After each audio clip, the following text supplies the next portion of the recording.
कि electronic spectra of transition metal complexes का एक बहुत अच्छा टॉपिक है।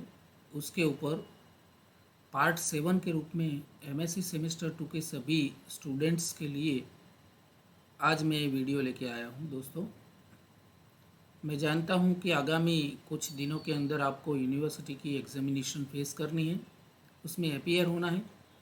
तो दोस्तों, इस चैप्टर के लिए ये बहुत एक बढ़िया टॉपिक, जो कि उसका नाम है charge transfer spectra, that is in short we can say it is CT spectra. तो बहुत अच्छा ऐसा टॉपिक जिसके ऊपर आज मैं पार्ट 7 के रूप में एग्ज़ामिनेशन को नज़र में रखते हुए ये वीडियो आपके सामने लेके आ रहा हूँ। दोस्तों, ज़्यादा टाइम नहीं लेते हुए मैं शुरू करना चाहूँगा टॉपिक के बारे में। तो दोस्तों, आज का टॉपिक जो कि चार्ज ट्रांसफ़र स्पेक्ट्रा, बहुत बढ़िया ऐसा टॉपिक यूनिवर्सिटी एग्जामिनेशन के क्वेश्चन पेपर में आपको शॉर्ट नोट के फॉर्म में भी पूछा जा सकता है। तो दोस्तों, शुरू करते हैं charge transfer spectra. The first point is that the absorption of light is to cause an electronic transition within an atom और मॉलिक्यूल। दोस्तों, किसी भी एटम या मॉलिक्यूल के अंदर जो इलेक्ट्रॉनिक ट्रांजिशंस होती है वो एब्सॉर्प्शन ऑफ लाइट की वजह से ही होती है। ये सबसे पहला मुद्दा था। Second point is that it is essential that the absorption results in a charge density displacement. दोस्तों, जब कोई भी एटम या मॉलिक्यूल लाइट के रेडिएशंस एब्सॉर्ब करता है तो लाइट के एब्सॉर्प्शन के रिजल्ट के रूप में हमें क्या मिलता है? मॉलिक्यूल या एटम के अंदर चार्ज डेंसिटी डिस्प्लेसमेंट होता है। ठीक है। Third point is that this displacement may be localised on one atom और it may be the displacement of charge from one atom to another atom. दोस्तों, एक एटम से दूसरे एटम की ओर या फिर किसी एक एटम के ऊपर भी ये जो चार्ज है वो डिस्प्लेसमेंट होकर लोकलाइज्ड हो सकता है। So in electronic transitions electrons move between orbitals that have predominantly metal d orbital character। दोस्तों, ये इलेक्ट्रॉन मूव्स कहाँ पर होता है? तो बिटवीन द ऑर्बिटल्स, और वो ऑर्बिटल भी कैसी? Predominantly metal D orbital character. तो जिसके पास डी ऑर्बिटल है, ऐसी जो ट्रांजिशन मेटल्स है उसकी ऑर्बिटल के बीच में ये इलेक्ट्रॉन मूव होते हैं। दोस्तों, देन द मेन पॉइंट, बहुत अच्छे एक टॉपिक की ओर हम जा रहे हैं। दस the charge distribution is about the same in the ground state and excited state. दोस्तों, जो ये चार्ज डिस्ट्रीब्यूट होता है लिगेंड की प्रेजेंस में, वो ग्राउंड स्टेट और एक्साइटेड स्टेट के बीच में सेम रहता है। There is another important class of transition in which the electron moves from ammo-centered mainly on the ligand to one-centered mainly on the metal and vice versa भी हो सकता है। In this, the charge distribution is different considerably from ground state and excited state, and so they are called as charge transfer transition. Okay, then there are two possibilities of charge transfer process in metal complexes। दोस्तों, metal complexes के अंदर जो charge transfer की process है उसकी दो possibilities है metal complexes के अंदर। तो वो कौन सी है, यानी कि चार्ज ट्रांसफ़र किस किस तरह से हो सकता है? Then we can say that electron from metal goes to ligand, यानी कि मेटल की ओर से इलेक्ट्रॉन अगर लिगेंड की तरफ ट्रांसफ़र होता है तो that is called metal to ligand transition. इसमें ज़्यादातर ये प्रोसेस ऑक्सीडेशन प्रोसेस होती है, क्योंकि मेटल की तरफ से लिगेंड की ऑर्बिटल्स के अंदर चार्ज ट्रांसफ़र होता है, यानी कि मेटल खुद ऑक्सीडाइज होती है। ठीक है, तो this is nothing but oxidation process. So first type का जो चार्ज ट्रांसफ़र है it is called metal to ligand transition, और दूसरा ट्रांजिशन जो है वो electron from ligand goes to metal, यानी कि लिगेंड की ओर से मेटल की तरफ जो चार्ज का ट्रांजिशन होता है, इलेक्ट्रॉन का ट्रांजिशन होता है, तो उसमें रिडक्शन प्रोसेस बनती है। ठीक है, तो इस तरह के मेन दो प्रोसेस चार्ज ट्रांसफ़र की है। तो first part I would like to discuss metal to ligand, that is oxidation process. तो metal to ligand transition will occur, ये कब होता है? When the metal is in the lower oxidation state, जब transition metal complexes के अंदर metal की जो ऑक्सीडेशन स्टेट लोअर होती है, यानी कि कम होती है, उस टाइम पे मेटल टू लिगेंड ट्रांजिशन होती है। दूसरी बात है the ligand orbitals should be empty and also of lower energy. तो metal to ligand charge transfer में जो लिगेंड की ऑर्बिटल्स है वो बिल्कुल खाली होनी चाहिए, एम्प्टी होनी चाहिए। ठीक है, एंड ऑल्सो लोअर एनर्जी, और बहुत लोअर एनर्जी वाली होनी चाहिए।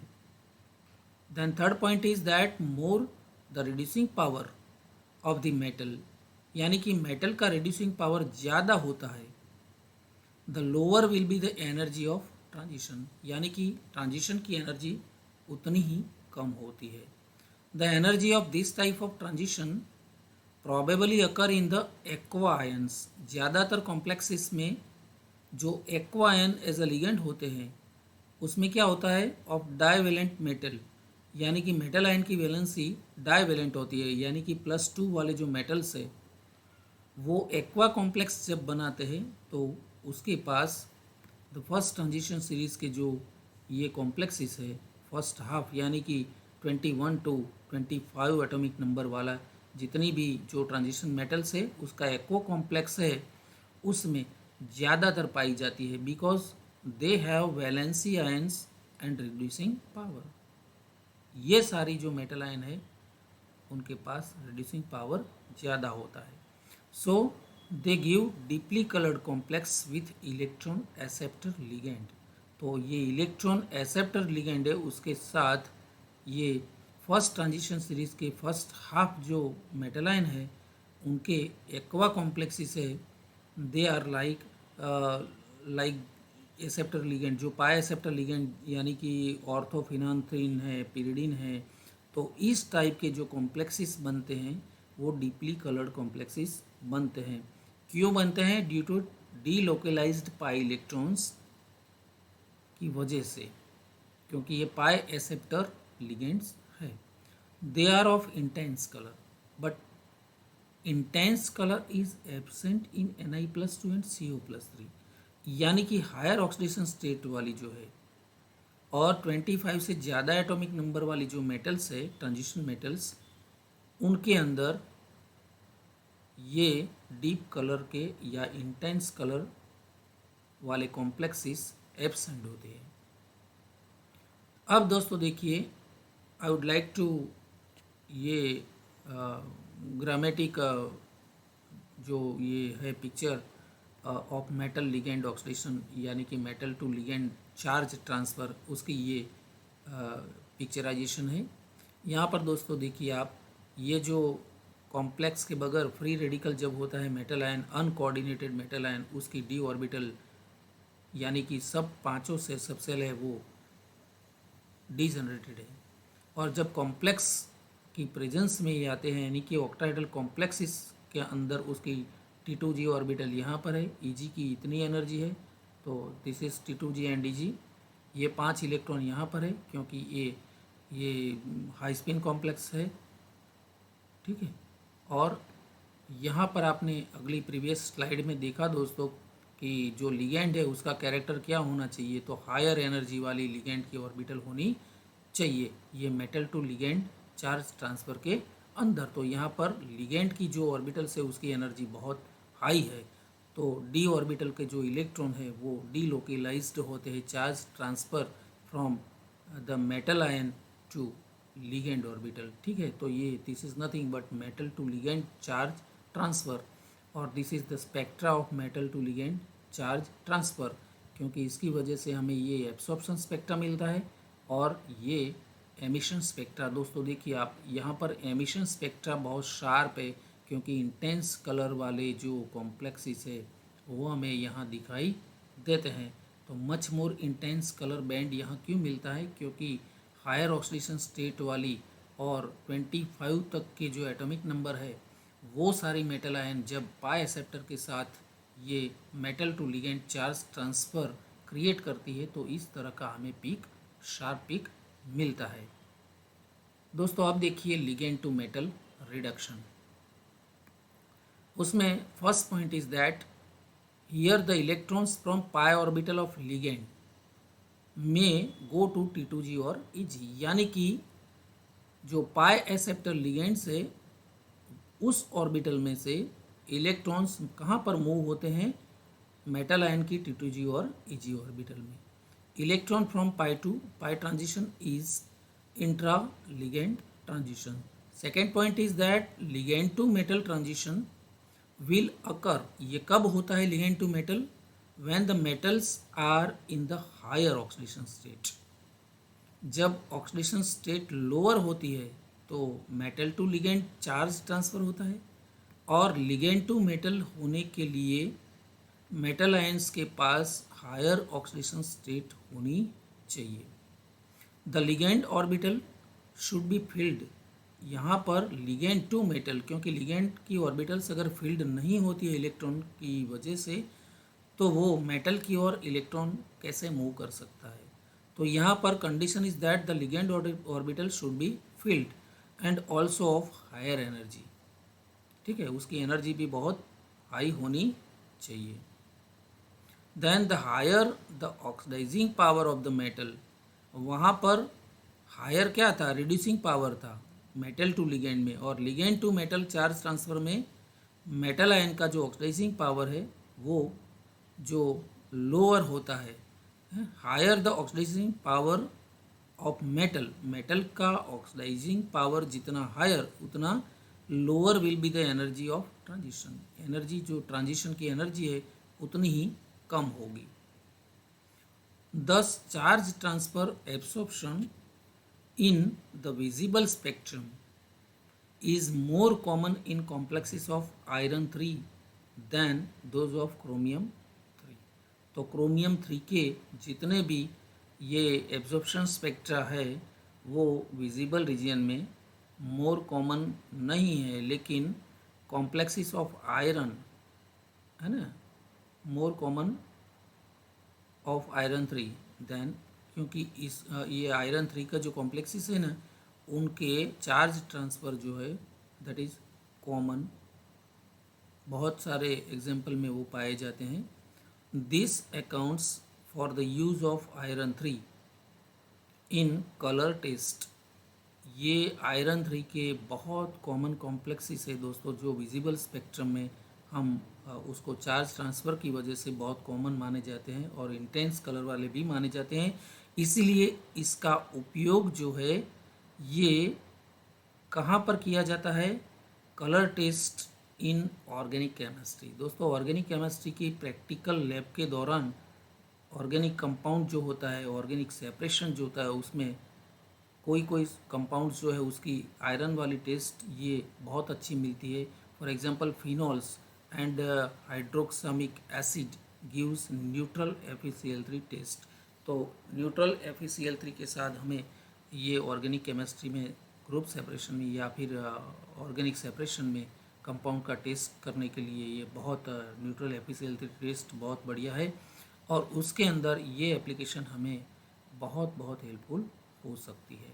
दोस्तों this is the schematical diagram of ligand to metal charge transfer. यहाँ पर देखिए these are the d orbitals of uncoordinated metal ion, then in octahedral complexes splitted d orbitals, देखिए T2G वाली यहाँ पर है, ऑक्टाहेड्रल है, तो ये नॉन बॉन्डिंग होगी, ठीक है। और ये Ag है, और ये देखिए लो स्पिन कॉम्प्लेक्स के बारे में यहाँ पर D6 लो स्पिन कॉम्प्लेक्स, तो सारे ऑर्बिटल्स यहाँ पर T2G वाले फील्ड है, ठीक है। All this 6 electrons are in T2G orbitals as it is low spin complex. तो यहाँ पर कंडीशन क्या आती है कि लिगेंड की जो ऑर्बिटल्स है उनकी एनर्जी बहुत कम होनी चाहिए और कंप्लीटली इलेक्ट्रॉन से फिल्ड होनी चाहिए। तो these are the orbitals of ligands. So तब जाके वो चार्ज ट्रांसफ़र करेगा फ्रॉम T2G और Ag ऑर्बिटल्स। तो ये charge transfer charge transfer from ligand to metal. तो इसकी वजह से हमें यहाँ पर देखिए दोस्तों, ये एब्सॉर्प्शन स्पेक्ट्रा हम अच्छा सा देख रहे हैं, जो कि वेवलेंथ वर्सेस एब्सॉर्बेंस का स्पेक्ट्रा हम देख सकते हैं। तो दोस्तों इस तरह से मैंने मेटल का जो ये CT spectra, metal to ligand spectra and metal to ligand to metal charge transfer spectra बहुत अच्छी तरह से आपको स्केमेटिकल डायग्राम के जरिए बताने का प्रयास किया है। आशा करता हूं दोस्तों ये वीडियो आपको आगामी एग्जामिनेशन के लिए बहुत बहुत हेल्पफुल हो सकता है। अगर आपको लगता है कि वीडियो अच्छा है और ये मटेरियल भी आपको अच्छा लगता है तो उसको आप नोट कर लीजिए, बार बार देखिए, बहुत बार बार देखिए। अभी तक आपने मेरी चैनल को सब्सक्राइब नहीं किया है तो बहुत जल्द सब्सक्राइब कर लीजिए दोस्तों। ये वीडियो भी बहुत सारी जगह, बहुत सारे ग्रुप्स में आप शेयर करना मत भूलिए और मुझे बहुत बहुत लाइक कीजिए। आपके डिमांड का अगर कोई वीडियो है तो भी आप कमेंट बॉक्स में मुझे लिख सकते हैं। मिलते हैं नेक्स्ट वीडियो के द्वारा, तब तक के लिए धन्यवाद।